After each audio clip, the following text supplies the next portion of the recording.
مشورہ وہ نہیں کرتا جو اپنے آپ کو فنٹر سمجھتا ہے. وہ کہتا ہے میں نے ہر پہلو سے غور کر لیا ہے. بھائی ہو سکتا ہے بہت سے پہلو آپ کے سامنے ہو ہی نہیں. عین ممکن ہے جب آپ مشورہ لو تو کچھ ایسے پہلو سامنے آ جائیں جن کی طرف آپ کا دماغ گیا ہی نہیں تھا. ہمارے نبی صلی اللہ علیہ وسلم نے صلح حدیبیہ کے موقع پر جب مشرکین مکہ سے ایگریمنٹ کیا, مشرکین نے کہا آپ اب احرام کی حالت میں آ چکے تھے, آپ اس سال عمرہ نہیں کر سکتے. اب شریعت میں حکم ہے کہ احرام کو کھول کے سر مڈوایا جائے, سر منڈائیں گے تو احرام کھلے گا. اب نبی صلی اللہ علیہ وسلم نے صحابہ کو حکم دیا سر مڈالو اور احرام کھول دو. یہ ایسا ہی جیسے نماز میں نیت توڑنے کا کسی کو کہا جائے, مشکل کام ہوتا ہے نا. تو صحابہ نے کہا ہم نے احرام میں آ گئے, عمرہ کیے بغیر تو احرام کھول نہیں سکتے نا, اب کیسے کھول دیں احرام, دم بھی دینا پڑتا ہے اس میں اور عمرہ بھی واجب ہو جائے گا.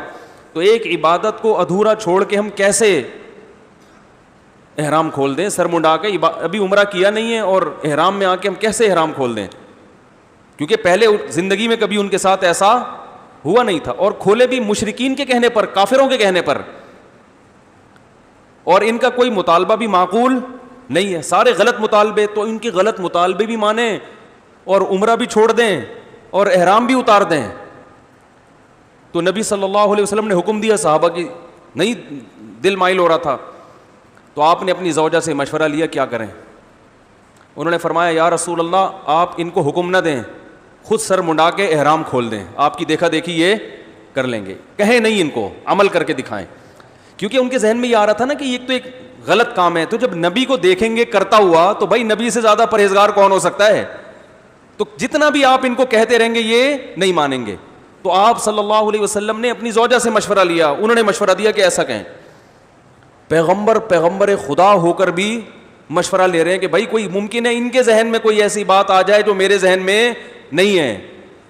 تو مشورے کا حکم اس لیے بھی ہے کہ جو مشورہ نہیں لیتا وہ اپنے آپ کو دنیا کا سب سے بڑا فنٹر سمجھتا ہے, اور اللہ کو فنٹر سمجھنے والے پسند, فنٹر گیری اسلام میں پسندیدہ نہیں ہے.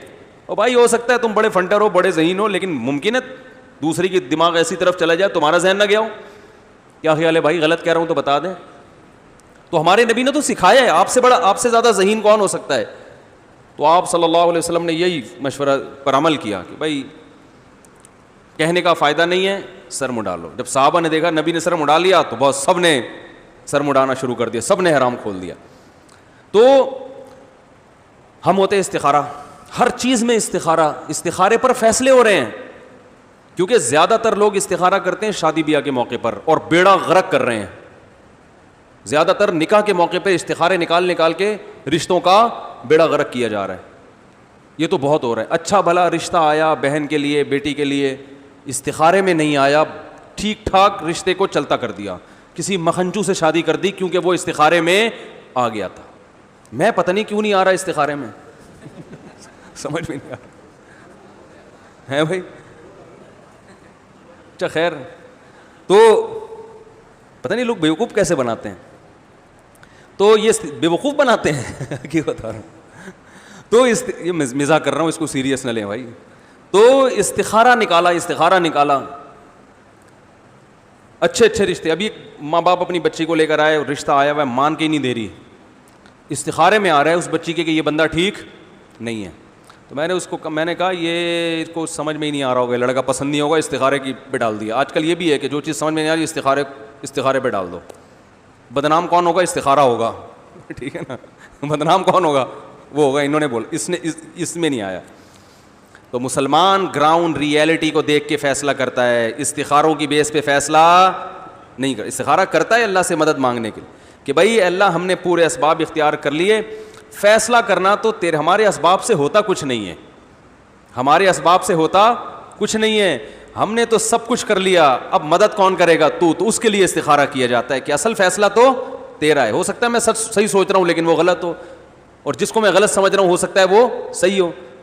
تو بس تو کہیں میں نے تو جو کرنا تھا کر لیا, اب تو وہ کرا جو تیرے علم میں بہتر ہو, کرانا وہی تو نے, ٹھیک ہے نا, میرے فیصلوں پہ نہ جانا. تو ہمارے نبی نے غزوہ خندق میں مشورہ لیا صحابہ سے. تو اور دوسرا مشورے کا اصول یہ ہے کہ مشورہ اس سے لیا جائے جو اس فیلڈ میں ماہر ہو. سمجھ میں آ رہی ہے بات, جنگ لڑنی ہے, مشورہ حکیم سے لے رہے ہیں, مشورہ کس سے؟ وہ غزوہ خندق میں آپ صلی اللہ علیہ وسلم نے جنگ میں قبائل کی جنگ کو روکنا تھا نا، دفاع کرنا تھا. تو یہ نہیں کہ عرب کے جتنے حکیم ہیں، ایران کے جتنے حکیم ہیں سب کو بلا لیا ہو، ایسا نہیں ہے. جنگی ماہرین کو بلایا.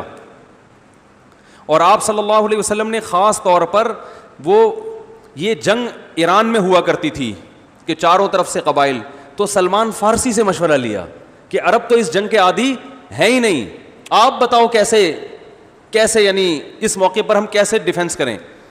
تو سلمان فارسی رضی اللہ تعالیٰ عنہ نے مشورہ دیا کہ یا رسول اللہ، ہمارے ہاں ایران میں فارس میں ایسی جنگیں ہوتی ہیں تو ہم خندقیں کھودتے ہیں. تو ان کے مشورے پر عمل کیا گیا. پھر تو اس لیے ہمارے جو بھی فیصلے ہوں میرے بھائی، گراؤنڈ ریئلٹی کو سامنے رکھ کے ہونے چاہیے.